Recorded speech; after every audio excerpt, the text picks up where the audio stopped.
Dear students, അപ്പോൾ ഇന്ന് നമ്മൾ നോക്കാൻ പോകുന്നത് GPS സിഗ്നൽ സ്ട്രക്ചറാണ്. ലാസ്റ്റ് ക്ലാസ്സിൽ നമ്മൾ GPS ബേസിക്സും അതിൻ്റെ ഡിഫറെൻറ്റ് സെഗ്മെൻറ്റ്സും ഒക്കെ പറഞ്ഞു. അപ്പോൾ ഇന്ന് നമ്മൾ GPS സിഗ്നൽ സ്ട്രക്ചറാണ് നോക്കാൻ പോകുന്നത്. അപ്പോൾ നമ്മളെ കയ്യിലൊരു GPS റിസീവർ ഉണ്ടെങ്കിൽ ആ GPS റിസീവറിലേക്ക് സാറ്റലൈറ്റിൽ നിന്നുള്ള കണ്ടിന്യൂസ് ഡാറ്റ നമ്മൾ റിസീവ് ചെയ്യുമ്പോഴാണ് നമുക്ക് നമ്മുടെ പൊസിഷൻ ഇൻഫർമേഷൻ കിട്ടുന്നത്. അപ്പോൾ ഈ കണ്ടിന്യൂസ് ഡാറ്റ എന്ത് ഫോർമാറ്റിലാണ് ഉണ്ടാവുക, അതാണ് നമ്മൾ നോക്കുന്നത്. അപ്പോൾ ഒരു സാറ്റലൈറ്റ്, ഒരു GPS സിസ്റ്റത്തിലുള്ള ഒരു സാറ്റലൈറ്റ്, ഈ സാറ്റലൈറ്റിൽ നിന്ന് കണ്ടിന്യൂസ് ആയിട്ട് സിഗ്നൽസ് നമ്മുടെ എർത്തിലേക്ക് വരുന്നുണ്ടാവും. സിഗ്നൽസ്, അപ്പോൾ ഈ സിഗ്നൽസ് എന്ന് പറഞ്ഞാൽ ബൈനറി ഡാറ്റ ആയിരിക്കും. 0ൻ്റെയും 1ൻ്റെയും യുണീക്ക് കോമ്പിനേഷൻസ് ആയിരിക്കും. ബൈനറി ഡാറ്റ ആയിരിക്കും. 0 and 1 ഓരോ സാറ്റലൈറ്റിനും സ്പെസിഫിക് ആയിട്ട് 0ൻ്റെയും 1ൻ്റെയും യുണീക്ക് കോമ്പിനേഷൻ ആയിട്ടാണ് ഈ സിഗ്നൽ നമ്മൾ എർത്തിലേക്ക് വരുന്നത്, ഇല്ലേ? നമ്മൾ പണ്ട് ഇലക്ട്രോണിക്സ് ബേസിക്സ് ഒക്കെ പഠിക്കുമ്പോൾ പഠിച്ചിട്ടുണ്ട് ബൈനറി ഡാറ്റ എന്താണ്. നമ്മൾ സാധാരണ ഇലക്ട്രോണിക് സിസ്റ്റത്തിലൊക്കെ ബൈനറി ഡാറ്റ ആയിട്ടാണ് സിഗ്നൽസ് ട്രാൻസ്മിറ്റഡ് ആവുക. 0-1 കോമ്പിനേഷനുള്ള ഒരു നമ്പർ സെറ്റ് ആയിട്ടാണ് ഡാറ്റ ട്രാൻസ്മിറ്റഡ് ആവുക. അപ്പോൾ ഇതിൽ ഒരു സാറ്റലൈറ്റിന് സ്പെസിഫിക് ആയിട്ട് ഒരു കോഡ് ഉണ്ടാവും. അപ്പോൾ ഒരു സാറ്റലൈറ്റിനെ എടുക്കുകയാണെങ്കിൽ അതിൻ്റെ സിഗ്നൽ സ്ട്രക്ചർ ഉണ്ടാവുക 0 1 1 2 ഉണ്ടാവില്ല, 0 1 1 0 1 1 ഇങ്ങനെ ഒരു സാറ്റലൈറ്റിന് യുണീക്ക് ആയിട്ടുള്ള ഒരു സിഗ്നൽ സ്ട്രക്ചർ ഉണ്ടാവും. ആ സിഗ്നൽ കണ്ടിന്യൂസ് ആയിട്ട് ഇത് എർത്തിലേക്ക് ട്രാൻസ്മിറ്റ് ചെയ്തുകൊണ്ടേയിരിക്കും. നമ്മൾ GPS റിസീവർ എന്ത് ചെയ്യും? ഈ കണ്ടിന്യൂസ് ആയിട്ട് വരുന്ന ഡാറ്റ റിസീവ് ചെയ്യും. എന്നിട്ട് ആ ഡാറ്റ അനലൈസ് ചെയ്തിട്ട് നമ്മൾ നമ്മുടെ റിസീവറിൽ നിന്ന് GPS ഡിസ്റ്റൻസ് കണ്ടുപിടിക്കും. ആ ഡിസ്റ്റൻസ് യൂസ് ചെയ്തിട്ട് നമ്മൾ നമ്മളെ പൊസിഷൻ കണ്ടുപിടിക്കുകയാണ് ചെയ്യുക. അപ്പോൾ ഒരു സാറ്റലൈറ്റ് എർത്തിലേക്ക് ഒരൊറ്റ സിഗ്നൽ മാത്രമല്ല ട്രാൻസ്മിറ്റ് ചെയ്യുന്നത്, 3 സെറ്റ് ഓഫ് സിഗ്നൽസ് ആയിട്ടാണ്. There are 3 sets of signals. നമുക്ക് ഒരു സാറ്റലൈറ്റിൽ നിന്ന് എർത്തിലേക്ക് 3 സെറ്റ് ഓഫ് സിഗ്നൽസ് വരുന്നുണ്ട്. അതായത് ഒരു സാറ്റലൈറ്റിൽ നിന്ന് തന്നെ 3 സെറ്റ് ഓഫ് സിഗ്നൽ. ഒന്നാമത്തെ സെറ്റിൻ്റെ പേര് P കോഡ്, രണ്ടാമത്തെ സെറ്റിൻ്റെ പേര് C/A code or coarse acquisition code, and third set is navigational signal, navigational code or navigational signal. അപ്പോൾ ഇങ്ങനെ 3 സെറ്റ് ഓഫ് സിഗ്നൽസ് ഓരോ സാറ്റലൈറ്റിൽ നിന്നും വരുന്നുണ്ടാവും. അപ്പോൾ ഈ P കോഡ് എന്ന് പറഞ്ഞാൽ അതിൻ്റെ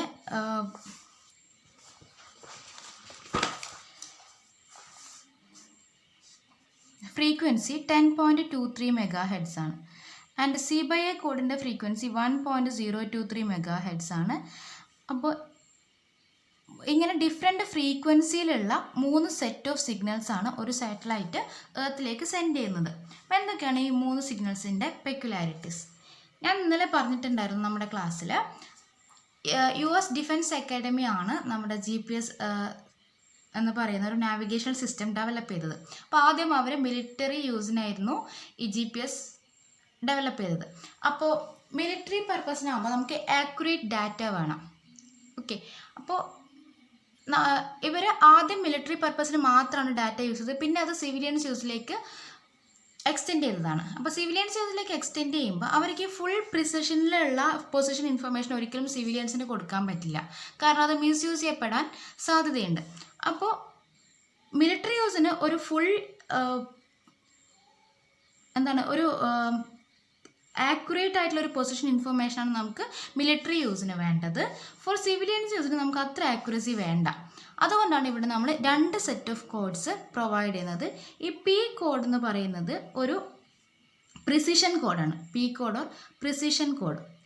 പ്രിസിഷൻ കോഡ് എന്ന് പറഞ്ഞാൽ ഇത് മിലിറ്ററി യൂസിന് വേണ്ടി മാത്രം യൂസ് ചെയ്യുന്ന ഹൈലി പ്രിസൈസ് ആയിട്ടുള്ള ലൊക്കേഷൻ ഇൻഫർമേഷനാണ് ഈ P കോഡിലുണ്ടാവുക. സാറ്റലൈറ്റ് ആക്യുറേറ്റ്ലി എവിടെയാണ്, ഓർബിറ്റിൻ്റെ ഏത് പൊസിഷൻ, ഈ സാറ്റലൈറ്റ് നമ്മൾ സെൻഡ് ചെയ്യുമ്പോൾ അതൊരു ഓർബിറ്റിൽ ഇങ്ങനെ റൊട്ടേറ്റ് ആണ് ചെയ്യുക. ആ ഓർബിറ്റിൻ്റെ ഏത് പൊസിഷനിലാണ് നമ്മുടെ സാറ്റലൈറ്റ് ഇപ്പോൾ നിൽക്കുന്നത് എന്നുള്ള ആക്യുറേറ്റ് ആയിട്ടുള്ള ഇൻഫർമേഷനാണ് P കോഡിൽ ഉണ്ടാവുക. ആൻഡ് ആ ടൈം, ഏത് ടൈമിലാണ് ഏത് പൊസിഷനിലാണ് നമ്മുടെ സാറ്റലൈറ്റ് ഉള്ളത് എന്നുള്ള കറക്റ്റ് മെഷർമെൻ്റാണ് P കോഡിൽ ഉണ്ടാവുക. ദെൻ അതൊരു 30 മീറ്റർ റെസൊല്യൂഷനിൽ, അത്രയും ആക്യുറസിയിലൊക്കെ നമുക്ക് കിട്ടും. അതാണ് 30 മീറ്റർ റെസൊല്യൂഷനിലാണ് നമുക്ക് P കോഡ് അവൈലബിൾ ആയിട്ടുണ്ടാവുക. അതായത് ഇപ്പോൾ ഒരു 1500 കിലോമീറ്റർ ഹൈറ്റിൽ ആണ് നമ്മുടെ സാറ്റലൈറ്റ് എങ്കിൽ അത് +or -30 മീറ്റർ അങ്ങോട്ടും ഇങ്ങോട്ടും ആവുകയുള്ളൂ P കോഡിൽ. പക്ഷേ C/A കോഡ് എന്ന് പറഞ്ഞാൽ നമ്മൾ സിവിലിയൻസിന് കൊടുക്കുന്ന നമ്മളിപ്പോൾ എൻ്റെ ഫോണിൽ ഞാൻ GPS നിങ്ങൾക്ക് കഴിഞ്ഞ ക്ലാസ്സിലെടുത്ത് കാണിച്ചു തന്നിട്ടുണ്ടായിരുന്നു. അതിലൊക്കെ നമുക്ക് C/A കോഡാണ് റിസീവ് ആവുക. അതായത് ഒരു സാധാരണ സിവിലിയൻ എടുക്കുകയാണെങ്കിൽ GPS റിസീവർ യൂസ് ചെയ്യുകയാണെങ്കിൽ നമുക്കൊക്കെ കിട്ടുന്ന കോഡ് C/A കോഡാണ്. ഇതിന് P കോഡിനേക്കാളും ആക്യുറസി കുറവാണ്. കോഴ്സ് അക്യൂസിഷൻ എന്നാണ് ഇതിൻ്റെ full form. Course acquisition code അത് സിവിലിയൻസ് പർപ്പസിനാണ് യൂസ് ചെയ്യുക. അപ്പോൾ ഇതിൻ്റെ റെസൊല്യൂഷൻ 300 മീറ്റർ ആയിരിക്കും. അതായത് ആക്ച്വൽ പൊസിഷനിൽ നിന്ന് നമുക്ക് 300 മീറ്റർ അങ്ങോട്ടോ ഇങ്ങോട്ടോ ആയിട്ടുള്ളൊരു പൊസിഷൻ ഇൻഫർമേഷനാണ് ഈ C/A കോഡിൽ നമുക്ക് കിട്ടുക. ഓക്കെ, അപ്പോൾ ഇങ്ങനെ മിലിറ്ററി യൂസിന് ഒരു ടൈപ്പ് ഓഫ് സിഗ്നലും സിവിലിയൻ യൂസിന് വേറൊരു ടൈപ്പ് ഓഫ് സിഗ്നലുമാണ് GPS പ്രൊവൈഡ് ചെയ്യുന്നത്. ആൻഡ് മിലിറ്ററി യൂസിന് യൂസ് ചെയ്യുന്ന ഹൈലി പ്രിസൈസ് കോഡിനെ നമ്മൾ P കോഡ് എന്ന് പറയും. ആൻഡ് സിവിലിയൻസ് യൂസിന് കൊടുക്കുന്ന ലെസ് പ്രിസൈസ് കോഡിന് നമ്മൾ C/A code or course acquisition code എന്ന് പറയും. അപ്പോൾ C/A കോഡിൽ വേരിയേഷൻ ഒരു 300 മീറ്റർ വരെ വരാം ആക്ച്വൽ പൊസിഷൻ എന്ന്. P കോഡിൽ ഒരു 30 മീറ്റർ വേരിയേഷൻ ഒക്കെ നമുക്ക് വരുള്ളൂ. അതാണ് അതിൻ്റെ പ്രത്യേകത. അത്രയും ആക്യുറേറ്റ് ആയിരിക്കും P കോഡ്. ദെൻ ഈ P കോഡിൻ്റെ റെസൊല്യൂഷൻ നമ്മൾ പറഞ്ഞു 10.23 MHz ആണ്. ആൻഡ് C/A കോഡിൻ്റെ ഫ്രീക്വൻസി 1.023 MHz ആണ്.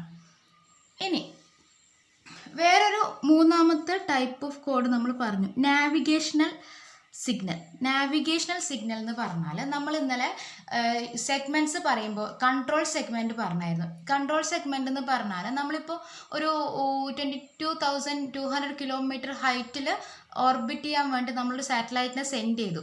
പക്ഷേ എപ്പോഴും ഈ സാറ്റലൈറ്റ് ആ ഓർബിറ്റിൽ തന്നെ നിന്നോളണം എന്നില്ല. Due to various forces in the space, നമുക്ക് ഗ്രാവിറ്റേഷണൽ ഫോഴ്സ് ഉണ്ടാവും, അല്ലെങ്കിൽ വേറെ ഏതെങ്കിലും ഒരു പ്ലാനറ്റുമായിട്ടുള്ള അട്രാക്റ്റീവ് ഫോഴ്സ് ഉണ്ടാവും. അപ്പോൾ ഈ സാറ്റലൈറ്റിൻ്റെ പൊസിഷൻ ചിലപ്പോൾ അങ്ങോട്ടും ഇങ്ങോട്ടൊക്കെ മാറാൻ ചാൻസ് ഉണ്ട്. അപ്പോൾ ആ പൊസിഷൻ മാറുകയാണെങ്കിൽ എന്ത് ചെയ്യും, കൺട്രോൾ സ്റ്റേഷനിൽ ആ ഇൻഫർമേഷൻ കിട്ടും. അപ്പോൾ കൺട്രോൾ സ്റ്റേഷനിലുള്ള സയൻറ്റിസ്റ്റ് എന്ത് ചെയ്യും, ഈ പൊസിഷൻ കറക്റ്റ് ചെയ്തിട്ട് സാറ്റലൈറ്റിലേക്ക് സെൻഡ് ചെയ്താൽ അതിന് സ്വന്തമായിട്ട് അതിൻ്റെ പൊസിഷൻ നമ്മൾ എവിടെയാണോ ഫിക്സ് ചെയ്ത് ആ പൊസിഷനിലേക്ക് അതിന് സ്വന്തമായിട്ട് മാറാൻ കഴിയും. അതാണ് നമ്മൾ കൺട്രോൾ സ്റ്റേഷൻസ് പ്രൊവൈഡ് ചെയ്യുന്നത്. അപ്പോൾ ഈ കൺട്രോൾ സ്റ്റേഷൻ ഈ സാറ്റലൈറ്റ് എവിടെയാണെന്നൊക്കെ ഐഡൻറ്റിഫൈ ചെയ്യുന്നത് ഈ നാവിഗേഷണൽ സിഗ്നൽ യൂസ് ചെയ്തിട്ടാണ്. അപ്പോൾ P കോഡ് മിലിറ്ററി പർപ്പസിന് യൂസ് ചെയ്യും, C/A കോഡ് സിവിലിയൻസ് പർപ്പസിന് യൂസ് ചെയ്യും. ആൻഡ് നാവിഗേഷണൽ സിഗ്നൽ യൂസ് ചെയ്യുന്നത് ഈ കൺട്രോൾ സ്റ്റേഷനിലുള്ള ആൾക്കാരാണ്. ആ നാവിഗേഷണൽ സിഗ്നലിൽ എന്തൊക്കെയാണ് ഉണ്ടാവുക, ഈ ഓർബിറ്റ് എവിടെയാണ്, ഓർബിറ്റിൻ്റെ പൊസിഷൻ, സാറ്റലൈറ്റ് എവിടെയാണുള്ളത്, സാറ്റലൈറ്റിൻ്റെ പൊസിഷൻ, ആൻഡ് ഏത് ടൈമിലാണ് ആ ഓർബിറ്റ് ആ പൊസിഷനിലുള്ളത്, ആ ആക്യുറേറ്റ് ടൈം, ഇതൊക്കെയാണ്. പിന്നെ ആ സാറ്റലൈറ്റിൻ്റെ ഹെൽത്ത്, അതിൻ്റെ ബാറ്ററി ബാക്കപ്പ്, അല്ലെങ്കിൽ അതിന് എത്രമാത്രം സോളാർ എനർജി ഇപ്പോൾ അബ്സോർബ് ചെയ്യാൻ പറ്റുന്നുണ്ട്, അല്ലെങ്കിൽ അങ്ങനത്തെയുള്ള എന്ത് കണ്ടീഷനിലാണ് നമ്മളെ സാറ്റലൈറ്റ് ഉള്ളത്, അങ്ങനെയുള്ള ഡാറ്റയൊക്കെ നാവിഗേഷണൽ സിഗ്നൽ എന്നാണ് പറയുക. അത് യൂസ് ചെയ്യുന്നത് നമ്മുടെ കൺട്രോൾ സ്റ്റേഷനിലുള്ള ആൾക്കാരാണ്. എന്നിട്ട് അവരെന്ത് ചെയ്യും, ആ സാറ്റലൈറ്റിൻ്റെ പൊസിഷൻ കറക്റ്റ് ആണോ, സാറ്റലൈറ്റിൻ്റെ ടൈം കറക്റ്റ് ആണോ, അതിൻ്റെ ഹെൽത്ത് ഓക്കെ ആണോ, ഇതൊക്കെ ചെക്ക് ചെയ്ത് അതിനെന്തെങ്കിലും മാറ്റം വരുത്തണമെങ്കിൽ അവർ ആ കറക്ഷൻ ഈ സിഗ്നലിൽ വരുത്തിയിട്ട് അത് വീണ്ടും സാറ്റലൈറ്റിലേക്ക് സെൻഡ് ചെയ്ത് കൊടുക്കും. ഈ സെൻഡ് ചെയ്ത ഡാറ്റ അവിടെ സാറ്റലൈറ്റിൽ എത്തിയാൽ സാറ്റലൈറ്റിന് സ്വന്തമായിട്ട് അതിൻ്റെ പൊസിഷൻ അഡ്ജസ്റ്റ് ചെയ്ത് കറക്റ്റ് പൊസിഷനിലും കറക്റ്റ് ഓറിയൻറ്റേഷനിലും കറക്റ്റ് ടൈമിലും വന്ന് നിൽക്കാൻ പറ്റും. ഓക്കെ, അപ്പോൾ P കോഡ് നമ്മൾ മിലിറ്ററി പർപ്പസിന് കൊടുത്തു, C/A കോഡ് സിവിലിയൻ പർപ്പസിന് കൊടുത്തു. ആൻഡ് നാവിഗേഷൻ സിഗ്നൽ സാറ്റലൈറ്റിൻ്റെ സ്വന്തം ഇൻഫർമേഷൻ ലൈക്ക് അതിൻ്റെ പൊസിഷൻ, സിഗ്നൽ, അതിൻ്റെ ടൈം, അതിൻ്റെ ഹെൽത്ത് ഒക്കെ കണ്ടെയ്ൻ ചെയ്യുന്ന ഡാറ്റയാണ് നാവിഗേഷൻ സിഗ്നൽ. ഇത് കൺട്രോൾ സ്റ്റേഷനിലാണ് നമ്മൾ റിസീവ് ചെയ്യുന്നത്. ഓക്കെ, അപ്പം ഇങ്ങനെ 3 സെറ്റ് ഓഫ് സിഗ്നൽസ് ആണ് നമുക്ക് GPS കിട്ടുന്നത്. ഇനി ഇതിൻ്റെയൊക്കെ ഫ്രീക്വൻസി എടുത്ത് നോക്കുക, വളരെ കുറവാണ് ഇതിൻ്റെയൊക്കെ ഫ്രീക്വൻസി ഇല്ലേ. 10.23 ആണ് P കോഡിൻ്റെ ഫ്രീക്വൻസി, C/A കോഡിൻ്റെ ഫ്രീക്വൻസി 1.023 MHz ആണ്. അപ്പോൾ ഇത്രയും ചെറിയ ഫ്രീക്വൻസിയിലുള്ള ഒരു സിഗ്നൽ നമ്മൾ സ്പേസിൽ നിന്നൊക്കെ എർത്തിലേക്ക് സെൻഡ് ചെയ്യുകയാണെങ്കിൽ അത് എർത്തിലെത്തില്ല, അത്രയും ചെറിയ ഫ്രീക്വൻസിയിൽ കൊടുക്കുകയാണെങ്കിൽ. അപ്പോൾ നമ്മൾ ഒരു ലാർജ് ഡിസ്റ്റൻസിലേക്ക് ഒരു ചെറിയ ഫ്രീക്വൻസി സിഗ്നൽ നമ്മൾ സെൻഡ് ചെയ്യണമെങ്കിൽ നമ്മൾ ഉപയോഗിക്കുന്നൊരു ടെക്നിക്ക് ഉണ്ട്. നമ്മൾ ഫസ്റ്റ് ഇയറിൽ പഠിച്ചിട്ടുണ്ട്, ബേസിക് ഇലക്ട്രോണിക്സ് എഞ്ചിനീയറിങ്ങിൽ. എന്തായിരുന്നു, മോഡുലേഷൻ പഠിച്ചിട്ടില്ലേ? നമുക്കൊരു കുഞ്ഞ് ഫ്രീക്വൻസി ഉള്ള ഒരു സിഗ്നലിനെ ഒരു ലാർജർ ഡിസ്റ്റൻസിലേക്ക് സെൻഡ് ചെയ്യണമെങ്കിൽ, ഒരു ഫ്രീക്വൻസി കുറവാകുമ്പോൾ ഈ സിഗ്നലിന് ഒരുപാട് ദൂരത്തേക്കൊന്നും ട്രാവൽ ചെയ്യാൻ പറ്റില്ല. അപ്പോൾ അത് ഒഴിവാക്കാൻ വേണ്ടിയിട്ട് നമ്മൾ എന്ത് ചെയ്യുന്നത് വെച്ചാൽ മോഡുലേഷൻ എന്ന് പറയുന്ന ഒരു ടെക്നിക്ക് യൂസ് ചെയ്യും. ഇവിടെ നമുക്ക് രണ്ട് മോഡുലേഷൻ സിഗ്നൽസ് ഉണ്ട്, L1 ആൻഡ് L2. ഇതിന് നമ്മൾ കാരിയർ എന്നാണ് പറയുക. കാരിയർ സിഗ്നൽസ് ആണ് ഈ L1 and L2 carrier signals. ഈ L1ൻ്റെ ഫ്രീക്വൻസി 1575 മെഗാഹെഡ്സ് ആണ് ആൻഡ് L2ൻ്റെ ഫ്രീക്വൻസി 1227 മെഗാഹെഡ്സ് ആണ്. ഓക്കെ, അതായത് ഈ പി കോഡിനെ C/A കോഡിനെ കമ്പയർ ചെയ്യുമ്പം 1000 ടൈംസ് ഇൻക്രീസ് ഒക്കെ വരുന്നുണ്ട് ഈ L1ൻ്റെയും L2ൻ്റെയും ഫ്രീക്വൻസിക്ക്. അപ്പോൾ ഫ്രീക്വൻസി വളരെ കൂടുമ്പോൾ ഇതിന് ലാർജ് ഡിസ്റ്റൻസ് ട്രാവൽ ചെയ്യാൻ പറ്റും ഈ സിഗ്നൽസിന്. അപ്പോൾ നമ്മൾ എന്ത് ചെയ്യുന്നത് വെച്ചാൽ ഈ പി കോഡിനെയും C/A കോഡിനെയും ഈ L1ലേക്കും L2ലേക്കും മോഡുലേറ്റ് ചെയ്യും. എന്ന് വെച്ചാൽ ഈ L1ഉം L2ഉം എന്തെങ്കിലും വെഹിക്കിളാണെന്ന് വിചാരിക്കുക. നമ്മൾ സാറ്റലൈറ്റിന് ഈ P code P code C/A code navigation സിഗ്നലൊക്കെ ഈ രണ്ട് വെഹിക്കിളിലുമായിട്ട് നമ്മൾ എർത്തിലേക്ക് സെൻഡ് ചെയ്യാണ്. അതാണ് ഈ L1ൻ്റെയും L2ൻ്റെയും പർപ്പസ്. പി കോഡിനും C/A കോഡിനൊക്കെ ഫ്രീക്വൻസി വളരെ കുറവായതുകൊണ്ട് അതിന് ലാർജ് ഡിസ്റ്റൻസ് ട്രാവൽ ചെയ്യാൻ പറ്റില്ല. പക്ഷേ അവിടെ നമ്മളപ്പോൾ എന്ത് ചെയ്യും, മോഡുലേഷൻ എന്ന് പറയുന്ന ഒരു ടെക്നിക്ക് യൂസ് ചെയ്യും. മോഡുലേഷൻ എന്ന് പറഞ്ഞാൽ ഒന്നുമില്ല, ഈ പി കോഡിനും C/A കോഡിനും നമ്മൾ L1ലും L2ലും ക്യാരി ചെയ്യാണ്. അപ്പോൾ ഈ L1നും L2നും ഹൈ ഫ്രീക്വൻസി ആയതുകൊണ്ട് ഇതിന് ലാർജ് ഡിസ്റ്റൻസ് ട്രാവൽ ചെയ്യാൻ പറ്റും. അപ്പോൾ ഈ L1ഉം L2ഉം ഈ മൂന്ന് സിഗ്നലിനെയും ക്യാരി ചെയ്തിട്ട് സാറ്റലൈറ്റിന് എർത്തിലേക്ക് ട്രാവൽ ചെയ്യും. അതിനുവേണ്ടി യൂസ് ചെയ്യുന്ന രണ്ട് സിഗ്നൽസ് ആണ് ഈ L1 ആൻഡ് L2. ഇതിനെ കാരിയർ സിഗ്നൽ എന്ന് പറയും. ഇതൊരു വെഹിക്കിളായിട്ട് കണക്കാക്കിയാൽ മതി. നമ്മളൊരു കണ്ടെയ്നറിൽ പിന്നെ സാറ്റലൈറ്റിൽ നിന്നുള്ള സിഗ്നൽ എർത്തിലേക്ക് എത്തിക്കുകയാണ്. അപ്പോൾ ആ കണ്ടെയ്നേഴ്സാണ് ഈ L1 ആൻഡ് L2 എന്ന് ഓർത്താൽ മതി. അപ്പോൾ ഇതിന് ഹൈ ഫ്രീക്വൻസി ആയതുകൊണ്ട് ഇതിന് എത്ര ഡിസ്റ്റൻസ് വേണമെങ്കിലും ട്രാവൽ ചെയ്യാൻ പറ്റും. ഓക്കെ, അപ്പോൾ ഈ പി കോഡ് നമ്മൾ L1ലും L2ലും നമുക്ക് കൊടുക്കാം. L1ലും L2ലും നമുക്ക് ക്യാരി ചെയ്യാം. C/A കോഡ് നമ്മൾ L1ൽ മാത്രമേ ക്യാരി ചെയ്യുള്ളൂ. ആൻഡ് നാവിഗേഷണൽ സിഗ്നലും നമുക്ക് വേണമെങ്കിൽ L1ലും L2ലും ക്യാരി ചെയ്യാം. L1ലും L2ലും ക്യാരി ചെയ്യാം. ഓക്കെ, അപ്പോൾ പി കോഡ് L1ലും L2ലും ക്യാരി ചെയ്യാം, C/A കോഡ് L1ലും ക്യാരി ചെയ്യാം, നാവിഗേഷൻ കോഡ് L1ലും L2ലും ക്യാരി ചെയ്യാം. അപ്പോൾ സാറ്റലൈറ്റ് എവിടെയാണുള്ളതെങ്കിൽ ഈ സാറ്റലൈറ്റിൽ നിന്ന് ഭൂമിയിലേക്ക് L1ഉം L2 ആണ് വരിക. ഈ L1ൽ എന്തൊക്കെ ഉണ്ടാവും, പി കോഡ് ഉണ്ടാവും, C/A കോഡ് ഉണ്ടാവും ആൻഡ് നാവിഗേഷണൽ സിഗ്നൽ ഉണ്ടാവും. L2ൽ എന്തൊക്കെയാണ് ഉണ്ടാവുക, പി കോഡും നാവിഗേഷണൽ സിഗ്നലും. അപ്പോൾ ഇങ്ങനെ രണ്ട് സെറ്റായിട്ടാണ് നമ്മൾ എർത്തിലേക്ക് സിഗ്നൽ വരുന്നത്. കാരണം ഈ പി കോഡിനും C/A കോഡിനൊന്നും ഒറ്റയ്ക്ക് സാറ്റലൈറ്റിന് എർത്തിലേക്ക് ട്രാവൽ ചെയ്യാൻ പറ്റില്ല. അതുകൊണ്ട് ഒരു ഹൈ ഫ്രീക്വൻസി ഉള്ള വേറൊരു സിഗ്നൽ നമ്മൾ കാരിയറായിട്ട് യൂസ് ചെയ്യും. എന്നിട്ട് അതിലേക്ക് നമ്മൾ ഈ കോഡ്സിനൊക്കെ മോഡുലേറ്റ് ചെയ്തിടും. എന്നിട്ട് നമ്മൾ എർത്തിലേക്ക് അയക്കും. എന്നിട്ട് ഇവിടെ നിന്ന് നമ്മളിതിനെ ഡീമോഡുലേറ്റ് ചെയ്ത് ഇവിടെ എത്തുമ്പോൾ എന്തായിരിക്കും, നമുക്ക് റിസീവ് ആവുക L1ഉം L2 ആണ്. പക്ഷെ നമുക്ക് വേണ്ടത് എന്താ, അതിൻ്റെ ഉള്ളിലുള്ള പി കോഡ് C/A കോഡൊക്കെ അല്ലേ. അപ്പോൾ ഇതിനെ നമ്മൾ എന്ത് ചെയ്യും, ഡീമോഡുലേറ്റ് ചെയ്താൽ ഇതിൻ്റെ ഉള്ളിലുള്ള സിഗ്നൽസ് നമുക്ക് കിട്ടും. ഡീമോഡുലേറ്റ് ചെയ്യാം. അപ്പം നമുക്ക് ഈ L1ലുള്ള P code C/A code navigation സിഗ്നലും കിട്ടും. അതേപോലെ L2ലുള്ള പി കോഡ് നാവിഗേഷൻ സിഗ്നലും കിട്ടും. ഇവിടുന്ന് മോഡുലേറ്റ് ചെയ്തു, അതിവിടെ എത്തിയതിന് ശേഷം ഇവിടുന്ന് ഡീമോഡുലേറ്റ് ചെയ്തു. നമ്മളൊരു വണ്ടി ആണെങ്കിൽ ഇവിടുന്ന് ലോഡ് ചെയ്തു, ദെൻ ഇവിടുത്തെ അൺലോഡ് ചെയ്തു എന്ന് ഓർത്താൽ മതി. അപ്പോൾ ഇങ്ങനെയാണ് നമ്മൾ GPS-ൻ്റെ സിഗ്നൽ സ്ട്രക്ചർ. എല്ലാ ക്വസ്റ്റ്യൻ പേപ്പറിലും ഇങ്ങനൊരു ക്വസ്റ്റ്യൻ കാണാറുണ്ട്, ഓർത്ത് വെക്കുക.